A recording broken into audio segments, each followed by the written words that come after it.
ودooyinkii ugu dambeeyay waxa caado noqotay in danta qaranka iyo danta shisheeyaha la isbarbar dhigo oo la isbarbar socodsiiyo marmarka qaarna dadka danta shisheeyaha la soo hormariyo laakiin anagu dawlad ahaan dhexdhexaad kama nihin dawladnimada iyo madaxbannaanida dalkeena ilaalinta dalka diinta iyo dastuurka ayaanu u dhaaranay sidaa darteed annagoo ixtiraamayna deris wanaagga iyo madaxbannaanida wadamada nala jaarka ah haddana marnaba ma ogolaanayno in lagu soo xadgudbo madaxbannaanida qarannimada iyo jiritaanka jamhuuriyadda federaalka Soomaaliya shirkan jaraa'id waxaan markaa u qabanay inaanu fariin arrinta ku saabsan halkan ka dirto oo ugu horeyso arrinta Kenya sida aad la wada socotaan 29 November waxaan wada tashi ugu yeernay safiirkeena inoo joogay Kenya sidoo kale waxaan u sheegnay safiirka Kenya oo fadhiya Soomaaliya inuu la tashi ugu laabto dalkiisii waxaan rabnaa inaan shacabka Soomaaliyeed u sheegno sababta lagu kaliftay tallaabada diblomaasiyadeed ee aanu qaadnay saan hore soo sheegay dawladda federaalka Soomaaliya waxay ku shaqaysaa dareenka iyo rabitaanka shacabka Soomaaliyeed waxaana u taagan tahay difaaca iyo ilaalinta madaxbannaanida dalka sidoo kale waxay dhowraysaa xeerarka caalamiga ah iyo wada noolaanshaha shucuubta caalamka Kenya waxaanu haynaa ixtiraam qadarin derisnimo iyo inaanu ahaano dan wadaag labadaba ku wada nool mutual interest dhinacayaga markasta waanu dhowrnaa arrimahaas asaasiga laakiin Kenya kama muuqato derisnimo wanaag waxa ka muuqda dama socda riyo maalmeed aan munaasib ahayn iyo qarab ku dhisan dhalanteed oo ay ku hunguraynayso dhulka iyo badda Soomaaliyeed tusaale ahaan Kenya waxaanu in badan kala shaqaynaynaa arrimaha amniga ee labada dal waxaanu qaadanay falsafad ah cadawga dariskaagu waa cadawgaaga laakiin Kenya waxay dooratay oo jeclaatay inay u dhaqanto sida rajiimkii Tigreega ee faragelinta badnaa kaas oo halka uu ku dambeeyay aynu maanta ka wada warqabno sidoo kale ciidamada Kenya ee Kenya Defence Force kaleerada KDF waxay ka mid yihiin ciidamada nabad ilaalinta Afrika ee Soomaaliya AMISOM ciidamadaasi waxay ku joogaan ogolaanshaha dawladda Soomaaliya iyo awoodsiinta Security Council ka ama golaha ammaanka qaramada midoobay dhinacayaga ciidamadaas sida ciidamada kale AMISOM waxaanu la leenahay wada shaqayn buuxda laakiin dhinaca Kenya taasi kama jirto marar dhowr ah bay KDF ama Kenya Defence Force ka baxeen goobo lagu ogaa iyagoo aan kala tashan dawladda Soomaaliya iyo hoggaanka sare AMISOM waliba haddaan arrinta faahfaahin idinka siiyo waxay mar dhexdaas ka baxeen Kenya Defence Force ku laba goobood oo aad u istiraatiiji ah oo kala ah faahfaahdun iyo busaar iyagoo aan cidna ka talagelin bixistaas talaalaaneed yaani cidna u sheegin inay baxayaan shacabka Soomaaliyeed ku nool gobolka Gado dib badan baa ka soo gaaray intaas oo kaliya ma hadib sidoo kale Kenya waxay faragelin joogto ah ku haysaa maamul goboleedka Soomaaliyeed ee Jubbaland oo ay madaxdiisa ku qasabto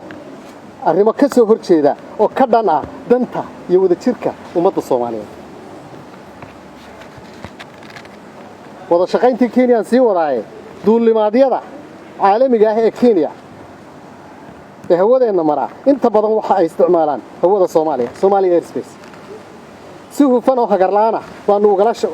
ugala shaqaynaa isticmaalka hawadeeda laakiin dawladda Kenya waxay safarka ku dhibaan shacabka Soomaaliyeed ee gobolada ka safra oo ay ku khasbaan baaris dheeraad ah iyo inay sanduuq ku soo maraan wajeer dhinaca shaqo abuurka Soomaaliya waxa ka shaqeeya kumanaan muwaadin oo u dhashay waddanka Kenya oo si sharaf iyo karaamo leh uga shaqeeya dalkeena waanu ilaalinaa oo soo dhaweynaa oo dhowrnaa laakiin dawladoodu ma danayso taas bedelkeeda Kenya waxa ay martigelisaa dad aan ka shaqaynayn danta Soomaaliya dhinaca ganacsiga Soomaaliya waxay suuq weyn u tahay warshadaha iyo beeraha iyo wax soo saarka Kenya laakiin Kenya ma ogola in badeeco uga tagto dhinaca Soomaaliya iska daa ganacsi xuduudda ka gudbee xilli kasta waxa ay burburiyaan ganacsiga shacabka Soomaaliyeed sida taawarada iyo qalabka isgaarsiinta ee ay ku shaqeeyaan shirkadaha waaweyn ee isgaarsiinta Hormuud iyo Somtel dhibaato kale oo shacabna inta badan oo ay ciidamada Kenya Defence Force ku geystaana oo gobolka Gedo iyo gobolka Jubbada Hoose iyo gobolka Jubbada Dhexe ka geystaana uu soo gaaray intaas oo dhan oo jirta intii Soomaaliya ka soo kabatay ay soo kabatay marna ma dhicin in hal siyaasi oo mucaarad ku ah dawladnimada Kenya laga soo abaabulo Muqdisho iyo Soomaaliya si loogu khalkhal geliyo dariska laakiin taas beddelkeeda Nairobi waxay noqotay meesha lagaga soo duulo Soomaaliya lagaga noqdo heshiisyada lagu gaaro Soomaaliya gudaheeda lagagana soo abaabulo rabshadaha siyaasadeed ee la rabo in lagu carqaladeeyo dawladnimada dhismaysa ee dalkeena haddaba annagoo ka duulayna rabitaanka shacabka Soomaaliyeed ayaanu si aanu dareenka ula wadaagno danjiraheena la tashi ugu yeernay safiirka inoo fadhiya Nairobi 29 bisha November ee hadda dhamaatay arrintan inaanu u yeernay danjiraheena miyaanu ku degdegnay mise waanu la soo daa maya maanu ku degdegin oo waxa nooga horeeyay dawladda Kenya oo 16 February 2019 sanadkii hore dib ugu yeeratay safiirkeeda laakiin dawladda Soomaaliya markasta waxay muujinaysay bisayl iyo diblomaasiyad qaangaara okay haddana miyaanu la soo daahno maya lamaanu soo daahin oo diblomaasiyadda ayaa ku dhisan saying the right things at the right time inaad waqtiga saxda ah go'aanka saxda ah qaadato sidaas baanu la sugaynay waqtiga ku habboon rasuulku alayhi salaatu wasalaam wakiilaha alwikaaw aakhir alcilaaj dab in la isku dhajiyaa waa dawada halka ugu dambaysa sidoo kale abwaankii saahil qamaan 100 sano ka hor waa kii inoo sheegay in diblomaasiyadu tahay rag waxaan ku maamulay aqaan ama ku maamuusi mase inaanu nahay oo talimo meerta noo tahay ninkii aniga iga maarmi kara uma muraadiyo saddex magacalle xaajada layma marasiyo qofka waa loo dulqaataa dawladda waa loo dulqaataa diblomaasiyadda waa loo dulqaataa laakiin markay timaado waqtigeeda waa laga jawaabaa saasaan ugu yeernay safiirka inoo fadhiya Kenya gabagabadii shacabka Soomaaliyeed waxaan u sheegaynaa inay ogaadaan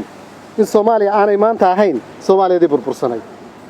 ee ay tahay dawlad madax bannaan oo cod ku leh fagaarayaasha caalamka sidoo kalena waxaan shacabka Soomaaliyeed u sheegaynaa inay dawladoodu u taagan tahay midnimo